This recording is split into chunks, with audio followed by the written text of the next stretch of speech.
Well, hi there. I'm Diana Mountford, the world's first transgender television journalist. Born male, became female. I always have to mention that because the hair misleads people. They think I might be an F2M. No, I'm an M2F. But anyway, my guest is Ms. Joyce Short, who has written a book called Carnal Abuse by Deceit. We're going to discuss basically what the title says. Carnal abuse by deceit, the lies people tell to find love, find romance, find whatever it is they're looking for, material gain, whatever people do. And as we all know, people can do almost anything. And, well, anyway, my guest, Ms. Joyce Short. How are you? So now, oh, and before we go on, I just want to mention our wonderful director, Ms. Anna Charles, who is doing so much good for us on this show. She put up the cover of Carnal Abuse by Deceit as a backdrop. Now, what does that mean, carnal abuse by deceit? Well, when a person lies in order to have sex with you, they're deceiving you, obviously. And so it's a form of carnal abuse. Now, that's one name for it. Sexual assault, sexual misconduct. There are so many. We could go on and on. Sexual battery, rape. Rape is more or less a generic term. And most people think that rape involves violence. But in fact, the generic term rape means that you're not consenting when you have sex. Which means that even a married person can be raped by her or his spouse. Very much so. And that's why the claim of Ivana Trump that Donald Trump had raped her is really an important case to note, because Trump was very adamant that that it's not rape when it's your wife, and his attorney has come out very adamantly that it's not rape when it's your wife. And even she, under pressure, no doubt, from Trump, has said, well, you know, rape is a very elastic term. Well, interestingly, it's not an elastic term. I think that, you know, when you go through a divorce proceeding and you have children, you don't want to harm the children of that man.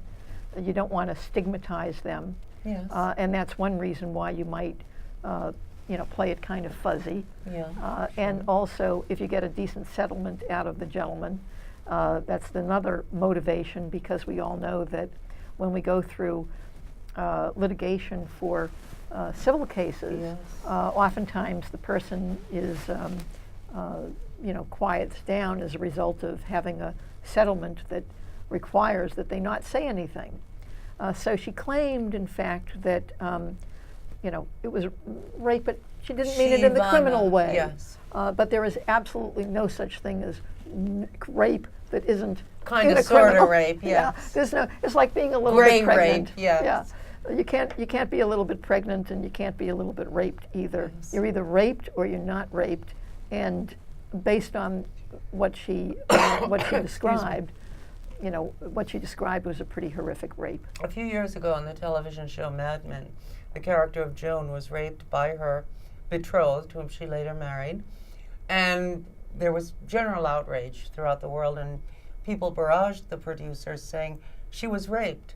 But because the series took place circa 1962, let's say, she did not see it as rape, because rape to her was being in a dark alley with a knife to her throat.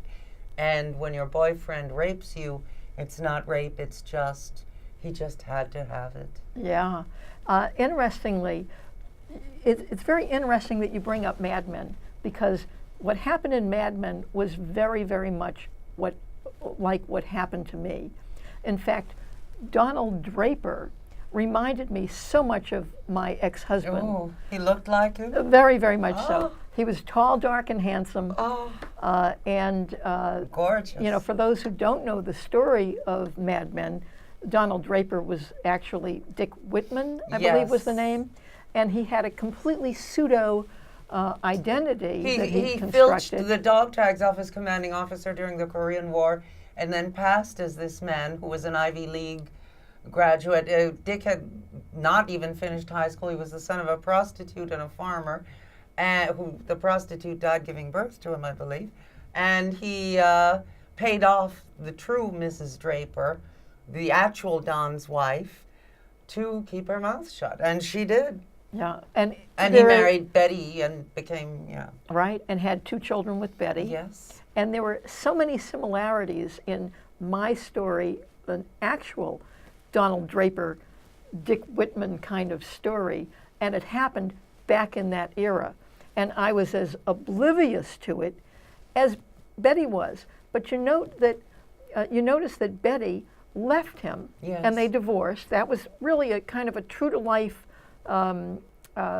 reaction that a person would have, because her whole life with him had been artificial, had been a lie, Yes. and she could no longer feel attached to him. It takes a long time before you can lose that attachment, however, because of the brain chemistry of attachment that holds you into that relationship, whether you like it or not. Well, how did your husband lie to you, if you want to tell us? Well, don't want to give too many spoilers, Okay. but basically everything that he told me about his identity was fictitious. You had mentioned about, I believe, his education. Yeah. Mine had told me he was an NYU graduate, which is something that's quite logical here in New York City, where I met him.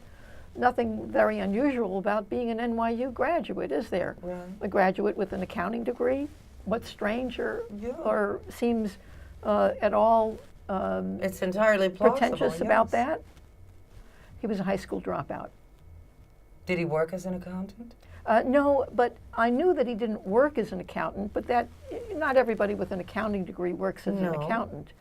But they're good with numbers, and he was a businessman. He worked in the menswear business.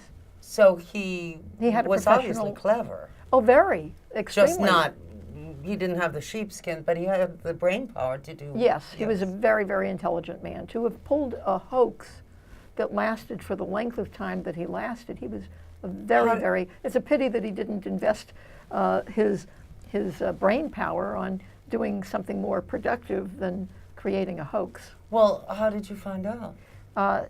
His ex-wife told me the truth. Did you know he had an ex-wife?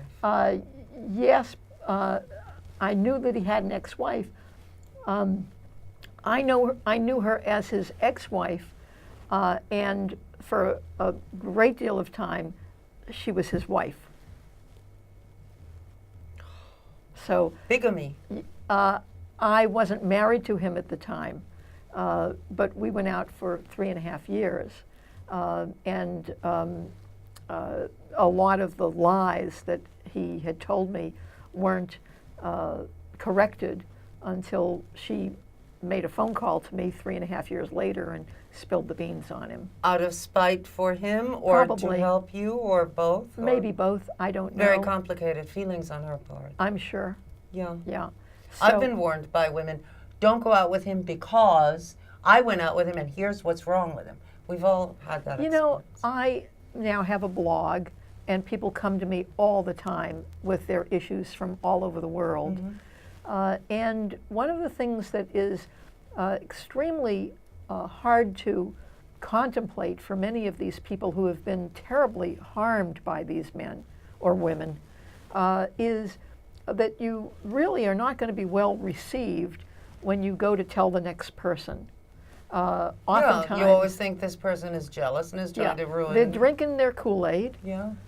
and somebody calls you and says that person is a this or a that, and the guy that you are, involved with, or the woman you're involved with, is going to say, "Oh, they're spiteful, they're horrible, Sure. they're just trying to undermine me," and it's not believable. They completely undermine that belief.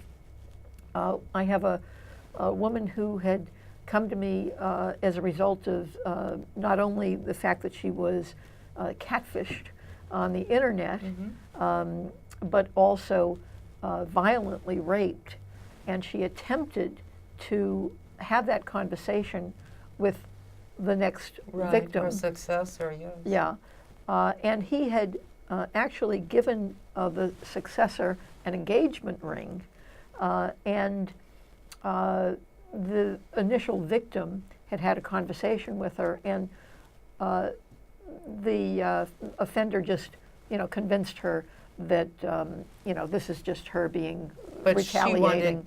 the successor wanted to believe in So it. now, lo and behold, a couple of months later, the woman was dragged down the stairwell by her hair and thrown out into the street, and ended up bringing charges against the offender. Yeah. And he was arrested, and he went to jail for a night, and then she dropped the charges because, again, he buttered her up and, honey, dearie, baby, had a sweetie pie, neighbor. it was a big mistake and whatever. I had a neighbor who was absolutely insane. He was vicious and violent. Used to beat up his girlfriend like crazy. The police would come. I never called the police, but other neighbors did. The police would come. You'd hear her crying. Don't take him away. Oh, please. He'll never do it again. I provoked it. Yeah, it happens very frequently because the chemistry of love basically blinds you to the foibles or the Yes. problems with this person. And, Mother Nature gave you that brain chemistry in order to grow to nurture your children as a couple. And when when the relationship has problems, that glue is still there and acting very intensely at keeping you together. Mother Nature does not understand con artists. Not only that, but you have a life together. What will I say to my friends? What will I say to my mother, who's always saying, "You never manage to hold anyone, do you?" Uh-huh. I mean, everyone. Yeah. There's so much involved, There is.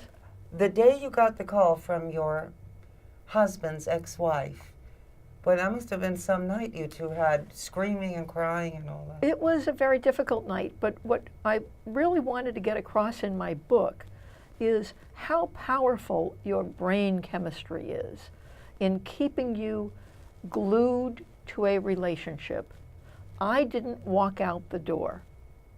Had I read my book, I probably would have. And the reason that I wrote the book was so that people could understand what brain chemistry does, understand what a betrayal bond is, because in actuality, a betrayal bond will create even a stronger tie with that person. You mean, no, this is our secret that we have together. Well, that's kind of the concept of it, but really it's that there are things that are racing through your brain, there are chemicals racing through your brain that will tie you to that person because Mother Nature wants a couple to remain together. And so your brain is fashioned in a way that creates that attachment. Look at Reva Steenkamp, who was killed by Oscar Pistorius. Yes. Now, Oscar Pistorius, He used the ridiculous Anne Woodward defense that I thought she was a prowler. right, Oscar Pistorius was vicious. He had... But he has been considerably traumatized by life. He's the South African athlete who is missing the lower part of his legs, yet is a champion sprinter. Paralympic sprinter, exactly. So, yeah. yes, it's hideous what he did. It's unforgivable. Yeah. But there are extenuating circumstances. Yes, however, he was violent toward her. They had terrible, terrible arguments. The night she was killed, the neighbor said, "We heard her in the bathroom screaming." Yeah. He knew she was not a prowler. And prior to the events of that evening, there were other reports of hideous conduct on his part, and yet she remained there. And in fact,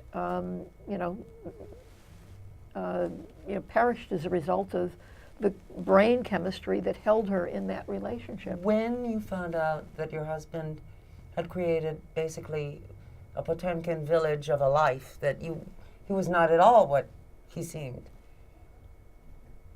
did your love lessen, or did you rationalize it and say, well, he had to say that because in New York one must have a degree, and he's very good at accounting, so he could have a degree in accounting, you know. People think that the opposite of love is hate. It's not.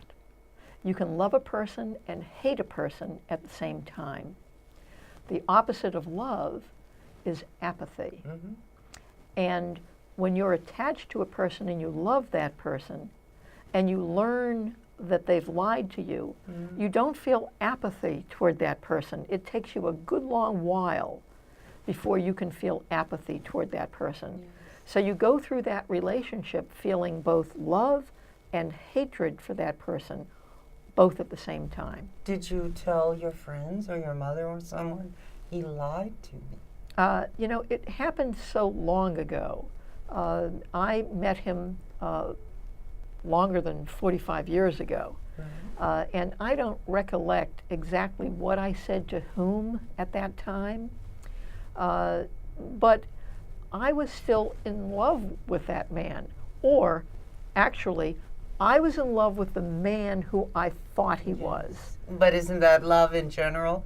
Isn't that romantic love all across the board? Not necessarily. I mean, generally speaking, people don't embroil someone in a totally pseudo. No, but what Yeah. I'm saying is we all sort of imagine that our love object is better than she or he is. Well, that's the brain chemistry of love. Mm-hmm. However, in this circumstance, where nothing that he said was, in fact, in keeping with who he was. Was he a good provider at least? No.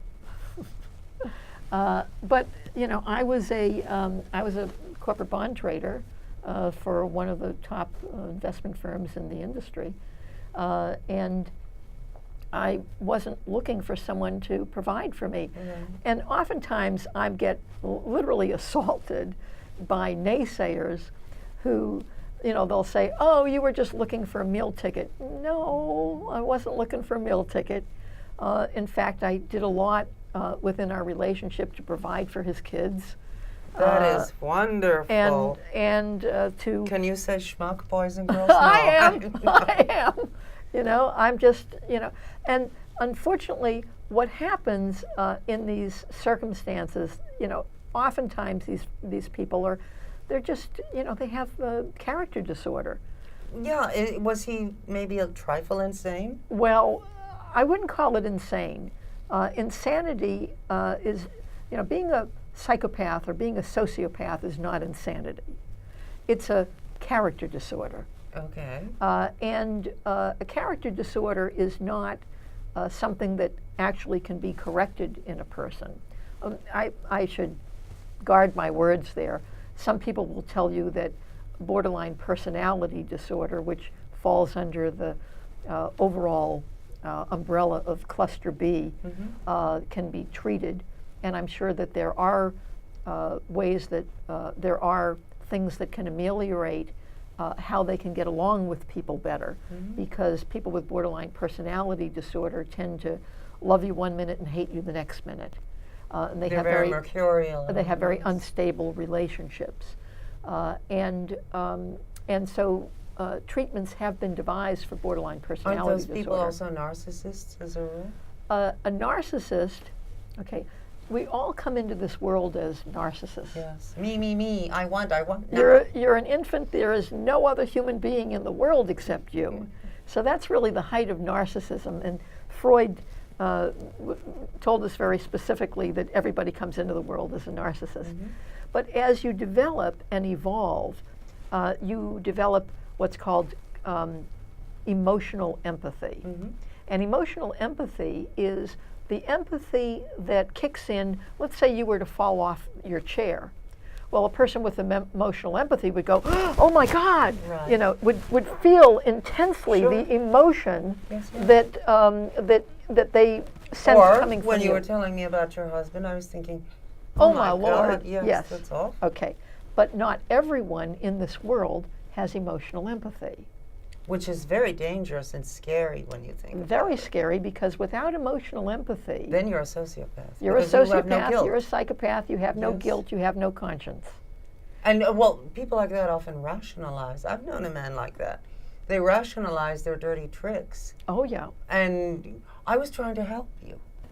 Right. Excuse me. Yeah. My bank account is gone. Yes.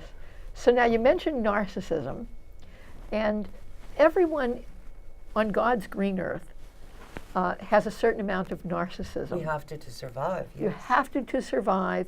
It's called self-esteem. Mm-hmm. But someone with a narcissistic personality disorder would not only want to survive, but they'll throw you under the bus in order to self-aggrandize. Yes. They'll do terrible things to you in order to make it appear that they're great. Isn't it awful? Yes. They'll be the whistleblower. They'll put a magnifying glass over something. They'll make you angry, and then they'll say, "Oh, come on and watch her get angry. Look at how crazy she is." Exactly. It's In called effect, they're gaslighting you. Yeah. Yes. Okay, so that's a ploy of a narcissist. A sociopath, and all sociopaths are narcissistic. Yeah, because it's all about them. It's all about them. Now, people will often tell you that sociopaths and psychopaths are pretty much the same thing. The difference might be that, and you'll hear this from different things from different corners of the mental health profession.